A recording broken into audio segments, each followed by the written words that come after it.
Quantas vezes já ouvimos uma história real que nos parece muito saída direta de um filme para ser verdade? E enquanto a ficção se confunde com a realidade, os autores do crime acham que vão conseguir escapar impunes.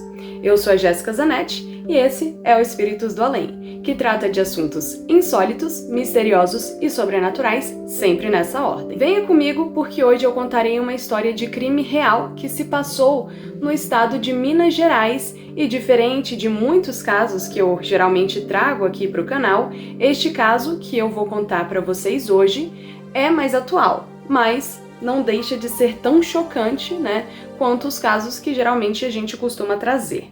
Então, sem mais delongas, vamos à história. Com exceção de que sim, com delongas, porque, só para vocês saberem, hoje eu estou no mesmo cenário, só que eu estou tentando gravar com o teleprompter no celular. Então vocês podem ter percebido que o áudio deve estar um pouco diferente do que geralmente a gente costuma estar, porque geralmente eu uso o meu microfone do computador, mas eu estou tentando uma coisa nova, né? Então, sem mais delongas, vamos à história. Na sexta-feira, dia 23 de outubro de 2015, Larissa Gonçalves de Souza, de apenas 21 anos, foi dada como desaparecida após ter saído de casa para a faculdade naquela tarde.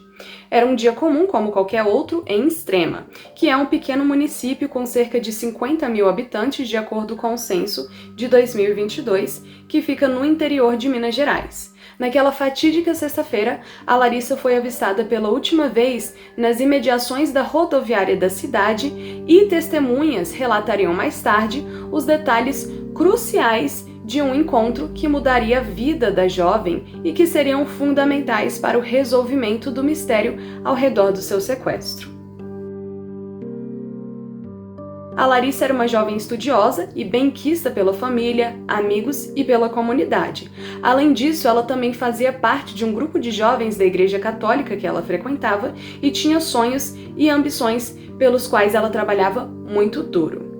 A Larissa também foi descrita como uma jovem serena, que estava em um relacionamento sério há mais de um ano e que não gostava de badalação, que na verdade ela preferia passar o seu tempo em casa com a família, em especial com a sua irmã mais nova de apenas 15 anos naquela época. Além disso, a Larissa sempre procurava ajudar os outros com qualquer problema e não tinha inimizade com ninguém. A Larissa cursava biomedicina na Universidade de São Francisco, em Bragança Paulista, São Paulo, que era a cidade vizinha mais próxima com uma universidade e ficava a cerca de 30 quilômetros de Extrema. Por ser extremamente perto de São Paulo, ela dirigia até a rodoviária de Extrema, deixava o carro no estacionamento e pegava um ônibus até Bragança Paulista todos os dias. Porém, na tarde de seu sequestro, em 23 de outubro de 2015, Larissa saiu de casa, como sempre fazia, dirigiu até a rodoviária, porém nesse dia, assim que ela chegou, estacionou e saiu do seu carro, enquanto ela estava pegando seus materiais no banco de trás, um casal a aborda como se fosse um assalto. Eles então entram no carro da jovem e a levam junto com eles. O pior de tudo é que a Larissa foi raptada justamente no horário em que todo mundo que era próximo e íntimo dela achava que ela estaria na faculdade. Então assim, vamos supor que alguém tentasse ligar para ela ou mandar alguma mensagem, né? Essa pessoa não iria desconfiar se a Larissa não atendesse o telefone ou mesmo se ela não mandasse uma mensagem de volta, né? Eles achariam justamente que o quê? Ela está em aula, ela está ocupada, então ela não vai responder. Ao mesmo tempo, ninguém da faculdade suspeitaria também, né? Porque muitas vezes ninguém sai contando para os amigos todos os dias que vão faltar, né? Na verdade, às vezes, né? Para eles assinarem a chamada. Bom, então, a família só começou a suspeitar de qualquer coisa depois que a filha não chegou em casa naquela mesma noite. E a primeira coisa que os pais pensam é que talvez algo tivesse acontecido que teria causado algum tipo de atraso, né? Já que era um percurso longo. Mas eles não conseguiam se comunicar com a Larissa. E é então que eles decidem ligar para o namorado dela, o Lucas. O Lucas disse que ele também estava tentando falar com ela desde aquela tarde, mas não conseguia. Inclusive, o Lucas achava que a Larissa estava em casa, que ela já tinha chegado àquela hora. Então, os pais começam a tentar falar com outros amigos da faculdade e é aí que eles descobrem que a Larissa nunca tinha aparecido para nenhuma aula naquele dia. Os pais eventualmente acabam descobrindo que o carro da Larissa também não estava na rodoviária e é aí que eles acionam a polícia e a vítima é declarada como desaparecida.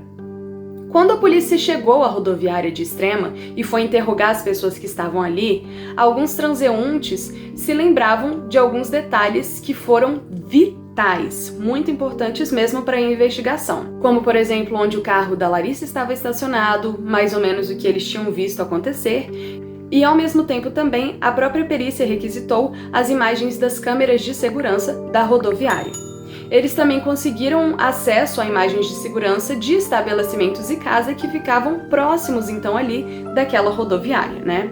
Então, basicamente, o que eles descobriram com todas essas evidências foi que o homem que tinha abordado a Larissa parecia ter uma tatuagem no rosto dele e ele estava com uma mulher loira na hora do crime.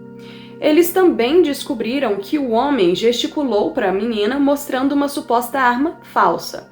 E foi assim que ele fez com que a jovem entrasse no banco de trás do próprio carro enquanto ele assumia a direção e a mulher loira entrava no lado do carona.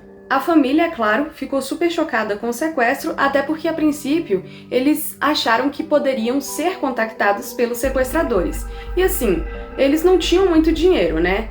O pai era empresário, mas ele não era rico, eles eram de classe média, então não fazia sentido nenhum que alguém tivesse sequestrado a Larissa para ganho financeiro. Pouco tempo depois que a polícia então começou a investigação, e graças às imagens das câmeras de segurança, eles conseguiram encontrar o carro abandonado perto de um ponto de ônibus ali naquelas redondezas. A chave ainda estava na ignição, como se ela tivesse sido deixada ali na pressa de saírem logo do local, né? E uma coisa que os policiais notaram é que não tinha sinais de violência ou luta dentro do veículo. Inclusive, os livros da Larissa também tinham desaparecido junto com a jovem. Durante essa época, o pai da Larissa tirou tempo do trabalho para se dedicar completamente às buscas pela filha e a família se voltou para a religião para que pudessem obter forças, chegando até mesmo a iniciar uma corrente de oração com diversas pessoas de dentro e fora de sua igreja. A mãe da Larissa, inclusive, chegou a ser levada para o hospital durante essa época por conta da pressão de não ter resposta nenhuma sobre o paradeiro da filha. Ela foi internada, mas no mesmo dia ela já recebeu alta e se encontra viva, né? Talvez não bem. O namorado da Larissa também estava aflito durante todo aquele tempo. Ele não conseguia dormir ou comer direito e passava horas com a família da Larissa procurando possíveis cativeiros ou lugares em que ela poderia estar, mas sem encontrarem nada. Enquanto todos se mobilizavam para tentar encontrar a jovem desaparecida, e em grande parte por causa dessas evidências que a polícia tinha conseguido encontrar, né, naquele momento, é então que eles decidem focar a investigação nesse casal misterioso.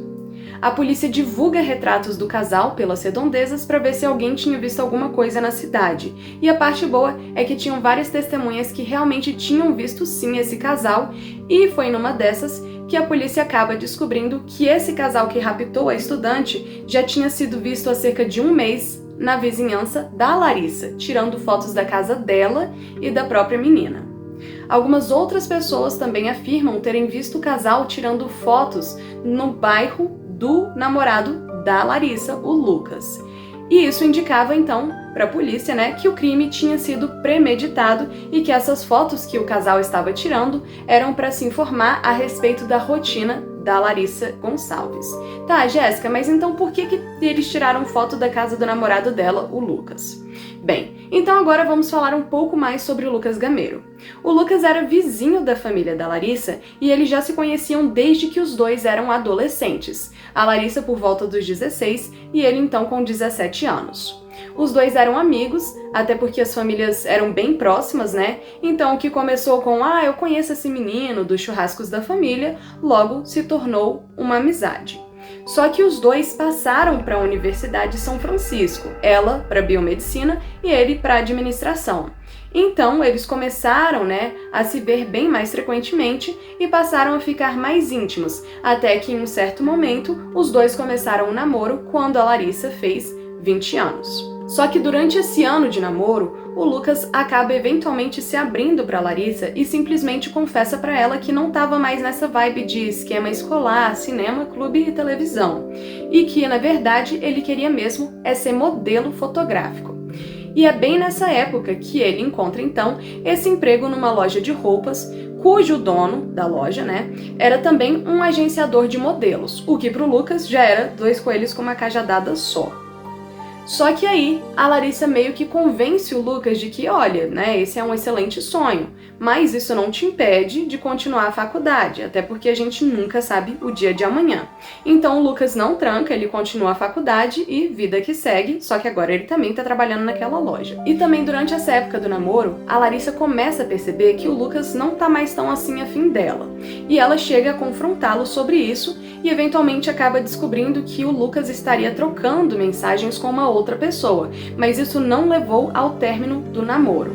Bom, o desfecho do trágico mistério envolvendo o desaparecimento da estudante finalmente acaba se revelando 11 dias após o seu sequestro. Na Serra do Lopo, que era um ponto turístico conhecido naquela região, a paisagem que antes representava um símbolo de beleza natural, agora ficaria para sempre manchada pela tragédia que assolava.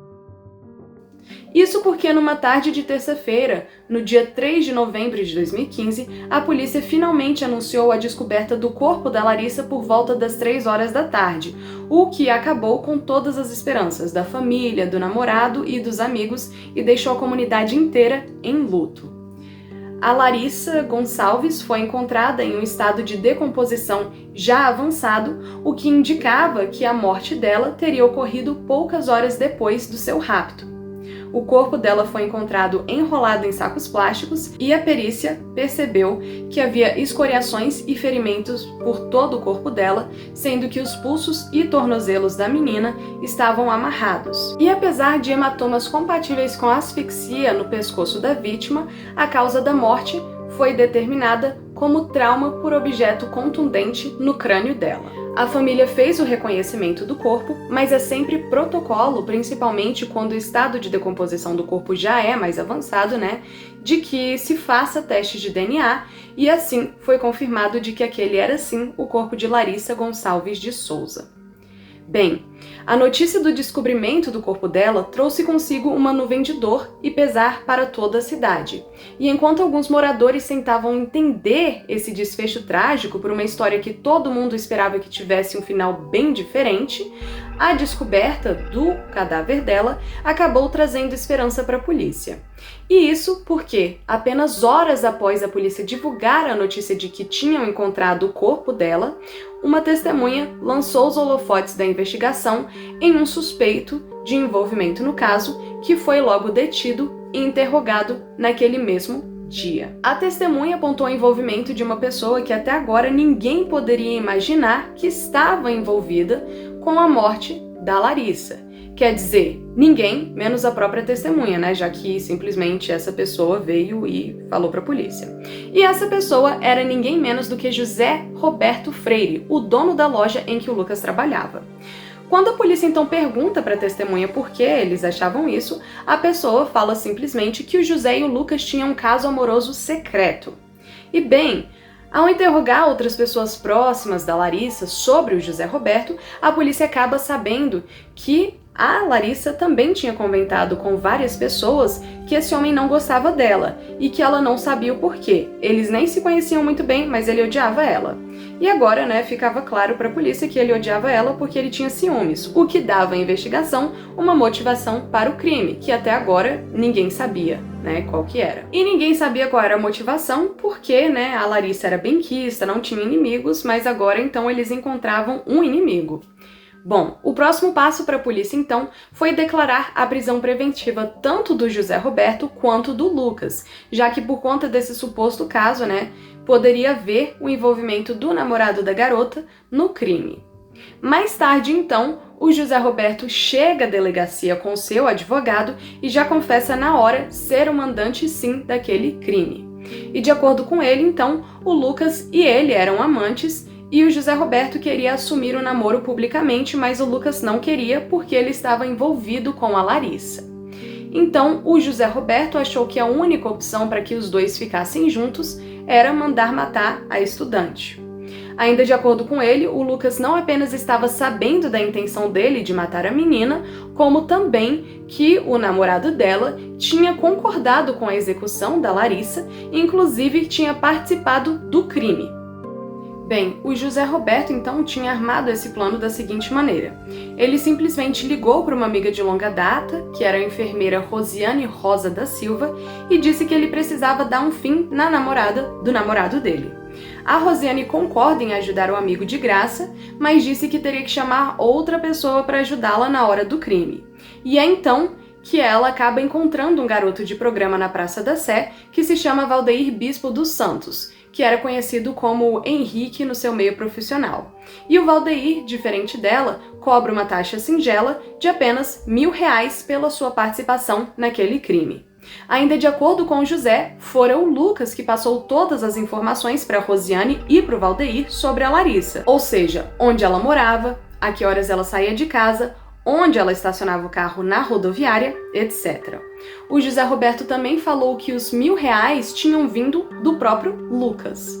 Algumas pessoas do convívio do José Roberto e do Lucas, inclusive outros empregados daquela mesma loja, afirmaram que já tinham visto os dois sim em festas e que durante esses eventos o José Roberto sempre apresentava o Lucas como namorado dele. Então, enquanto os investigadores interrogavam o José Roberto, os outros peritos criminais que estavam com o Lucas ouviram uma história bem diferente. Ao ser confrontado com essa versão da história, o Lucas diz que não tem nada a ver e que ele já tinha percebido sim que o chefe tinha um interesse romântico nele, mas que na verdade toda vez que ele ia lá, dava uma cantada nele, o Lucas deschavava o Zé Roberto. Bem, então o Lucas negou tanto o relacionamento romântico com o chefe, como também o envolvimento no crime. Ele fala que ele não sabia e que ele não estava, obviamente, envolvido com a morte da namorada. Bem, quando os peritos conseguem finalmente interrogar a Rosiane e o Valdeir, isso porque eles só foram encontrados uma semana depois, os dois falam que estavam monitorando mesmo a menina há cerca de um mês e que já estavam esperando por ela na rodoviária no dia 23 de outubro, quando ela foi raptada. E que ao vê-la chegar e estacionar o carro, os dois então a abordaram e mostraram uma arma de choque para que ela entrasse no carro dela.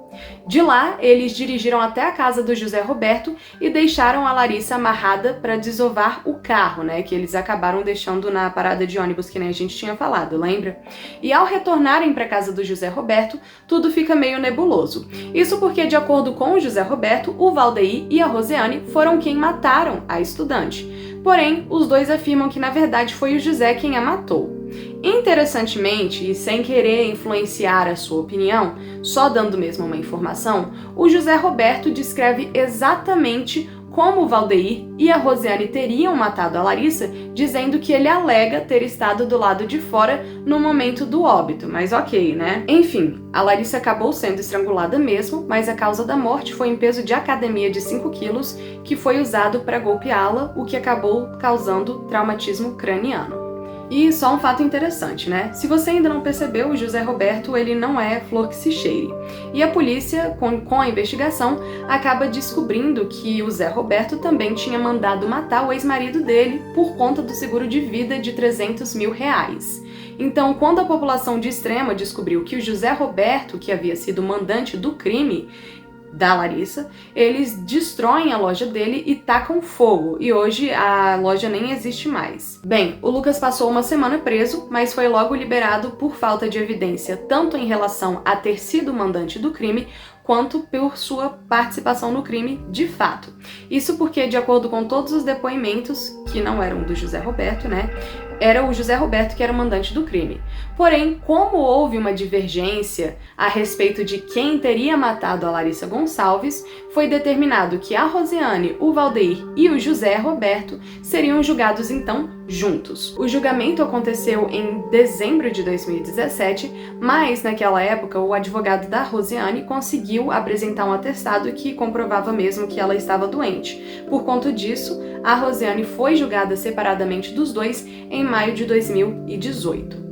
O José e o Valdeir foram considerados culpados por ocultação de cadáver e homicídio triplamente qualificado, e as qualificadoras sendo recurso que impossibilitou a defesa da vítima, meio cruel e crime por motivo torpe, os dois recebendo 17 anos em regime fechado.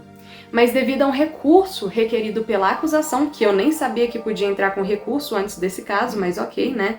As penas dos dois foram então aumentadas, a do José para 29 anos e a do Valdeir para 24 anos. Já a Rosiane foi considerada culpada de homicídio duplamente qualificado e as qualificadoras foram motivo fútil e participação em uma emboscada. Bom, essa história do Lucas foi bem polêmica, né, gente? Porque, basicamente, a polícia acredita sim que ele tinha um caso com o José Roberto, só que eles não tiveram evidências suficientes para conectar o Lucas, nem a ser mandante do crime e nem ao crime em si. Mas as pessoas acreditam que ele estava sim conectado ao crime, e isso porque ninguém sabe como a Rosiane e o Valdeir descobriram sobre a rotina da Larissa. Sem falar que, convenientemente, naquele dia especificamente do sequestro, o Lucas não tinha dado nenhuma palavra com a Larissa, nem ido à faculdade e nem chegou perto dela o dia inteiro, provavelmente para não ser implicado no crime, né? Bom, eu de verdade não sei, né? Porque ao mesmo tempo que a gente sabe que a Rosiane e o Valdeir estavam fotografando o bairro do Lucas e o da Larissa, provavelmente, né, pode ser que eles realmente tenham encontrado a Larissa na casa do Lucas e que eles então seguiram a Larissa dali até o bairro dela. E ao mesmo tempo, né, pode ser que realmente naquele dia o Lucas só tivesse ocupado e que realmente quando ele tentou falar com a Larissa só naquela tarde, ela já tinha sido raptada, então ele não pensou nada disso, pensou que ela estivesse na universidade, né? Só Deus pra saber. Quer dizer, interessantemente, isso poderia ser facilmente perguntado tanto pra Rosiane quanto pro Valdeir, ou seja, a polícia literalmente podia perguntar pros dois, né, quem tinha dado a informação do paradeiro da Larissa pra eles. E sem falar que os peritos também poderiam saber quantas pessoas estiveram de fato envolvidas na morte da vítima, por conta dos padrões de sangue e também dos padrões nos golpes no corpo dela, que nem na série Dexter, né? Tudo que eles precisam, no caso é do corpo, que eles já tinham, e da cena do crime que foi dada a eles pelos envolvidos, né? Mas nada disso vai ser descoberto nunca, porque a polícia conseguiu o que eles mais queriam, uma confissão. E esse caso mostra pra gente, né, que realmente a maldade humana não tem limites. As razões foram extremamente fúteis para que se comissionasse e ao mesmo tempo executasse esse plano macabro da morte de uma jovem de 21 anos que tinha a vida inteira pela frente, e tudo isso por conta de ciúmes. Né, gente? A gente não tá mais no século XIX em obras realistas em que essas coisas existem, então por que as pessoas continuam praticando crimes assim? A gente nunca vai saber, né? O fato é que, graças a testemunhas oculares que foram prontamente até a delegacia de polícia informar a polícia sobre o que tinham visto, é que esse caso foi resolvido, né? Porque mesmo com as câmeras de segurança, não se sabia para onde o corpo da Larissa tinha sido levado e eles só encontraram o mesmo carro e não tinha muito da onde ir para ali, né? Até porque tanto o Valdeir, uma coisa que eu não tinha falado antes, quanto a Rosiane, eles não moravam em Extrema, eles moravam na cidade de São Paulo, então por isso que demorou uma semana para que eles fossem apreendidos pela polícia.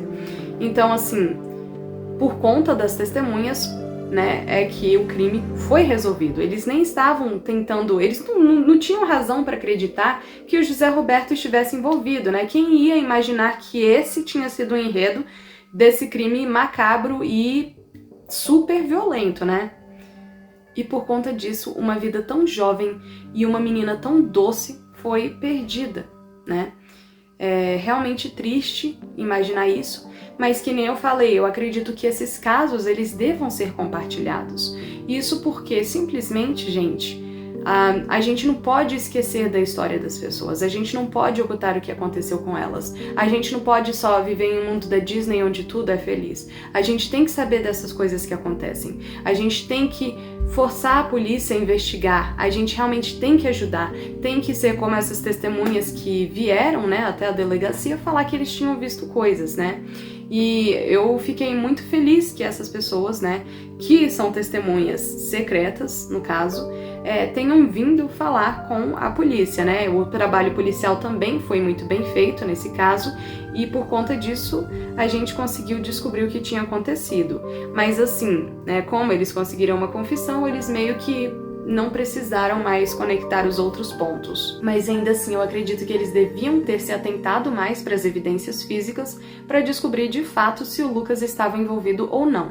Isso porque se ele tivesse envolvido, né, ele foi para outro lugar, tá morando em outra cidade e basicamente se safou de ser condenado por um assassinato que ele cometeu. E ao mesmo tempo, se ele não estivesse envolvido nisso tudo, o cara tá com a vida destruída, porque a gente acha que ele está envolvido, né? A gente, não eu, tipo, a gente, né, do caso de Extrema, muita gente ali acha que ele estava sim envolvido nesse crime. Então isso seria uma coisa boa pra ele de qualquer forma, porque, né, ou traria justiça, né, pra família, ou então limparia o nome dele e a gente saberia com certeza que o Lucas não estava envolvido naquilo. Mas é isso, né? Mas e vocês? Tem algum relato sobrenatural ou de lenda urbana de sua cidade ou região que gostariam de compartilhar? Então enviem um e-mail para espiritosdoalempodcast@gmail.com ou entrem em contato comigo por meio de uma direct no Instagram em @espiritosdoalempodcast e poderão ter sua história ou lenda contadas aqui. Muito obrigada por me acompanharem até esse momento e até semana que vem, quando eu voltarei com um caso sobrenatural. Porque hoje eu vou ficando por aqui. Obrigada pela companhia e deixe o seu like. Eu não falei durante o vídeo inteiro, né? Provavelmente eu vou editar lá e vou ficar deixa o seu like, deixa o seu like, deixa o seu like loucamente, que nem eu fiquei no vídeo passado. E é isso, aparentemente agora ela não gosta de gravar o final do vídeo, né? Então, beijo, tchau, deixa o like. Tchau.